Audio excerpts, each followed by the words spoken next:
Bonjour mes chers petits auteurs, j'espère que vous allez bien, j'espère que vous vivez assez bien cette période de confinement, que vous respectez les règles d'hygiène mais aussi de confinement. Alors aujourd'hui, je vous reviens avec le journal personnel qui est très intéressant, qui va aider beaucoup d'enfants à se confier, à se sentir mieux en écrivant. C'est quoi le journal personnel? C'est un cahier personnel, ça appartient à une seule personne qui doit y écrire quotidiennement, ça veut dire tous les jours, tu dois écrire sur ton journal personnel. C'est comme une sorte de confident. Tu écris des choses que tu vis, des choses que tu as apprises par rapport à une situation donnée, par rapport à un sujet spécifique. Tu partages tes émotions, tes sentiments, en fait, tout ce que tu veux. C'est comme si tu parlais à un ami. Donc ça, c'est le journal personnel. Maintenant, c'est quoi la structure du journal personnel? Vous allez voir en haut, à droite, j'ai mis la date. Évidemment, si tu dois faire ton journal personnel, tu dois toujours penser à mettre la date. Donc là, par exemple, si moi, je dois faire mon journal personnel, aujourd'hui, je mettrai le 25 mars 2020. Et là, tu vois l'appel. C'est quoi l'appel? C'est la façon de parler à ton journal. C'est comme si tu l'appelais « Eh oh, journal ». Donc là, ça va être « cher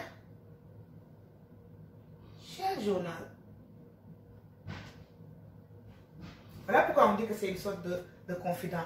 Et là, on va voir cette partie, c'est la partie de ton texte. C'est là où tu vas vraiment parler. Mais ça doit être spécifique. Tu dois utiliser les pronoms personnels « je » ou bien « nous ». Pourquoi? Parce que là, on parle de journal personnel. Ça veut dire que ta personne est engagée. D'autres personnes sont engagées aussi peut-être pour le nous, mais tu es dedans. Donc, à chaque fois que tu parles, que tu te confies à ton journal, n'oublie pas, c'est « je » ou bien « nous ». Et enfin, la dernière partie pour le journal personnel, c'est la formule de salutation. Là, tu as déjà écrit ton texte. Alors, tu salues ton journal en lui disant « à demain ». Vous voyez, c'est bien simple. Et puis, c'est très pratique parce que même les enfants qui sont timides d'habitude, qui ont du mal à partager le sentiment, à partager leurs émotions, c'est très bien, c'est une sorte de brise-glace pour les encourager à se dévoiler, à partager leurs émotions.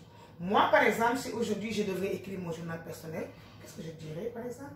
Alors, la date, le 25 mars 2020, cher journal. Ça commence à bien faire ce confinement. Cela fait maintenant 2 fois que je prépare sans le piment. Pourquoi? Parce que j'ai tout simplement peur de sortir. Je veux éviter au maximum les contacts avec les autres personnes pour respecter les règles du confinement. J'espère que tout ça va bientôt finir.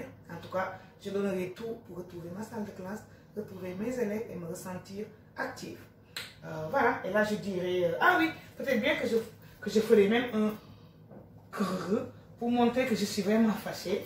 Et là je vais dire à demain à mon journal personnel. Voilà, alors c'était tout pour le journal personnel. J'espère que vous allez aimer. En tout cas, c'est très important, c'est très intéressant. Ça aide les enfants vraiment à se dévoiler. Là, tu n'as pas besoin de dessiner, sauf si tu as vraiment comme envie. Ce n'est pas comme l'écriture des histoires. Là, tu écris comme tu le sens. Et puis, voilà, tu respectes la structure. Sur ce, je vous dis au revoir, à la prochaine.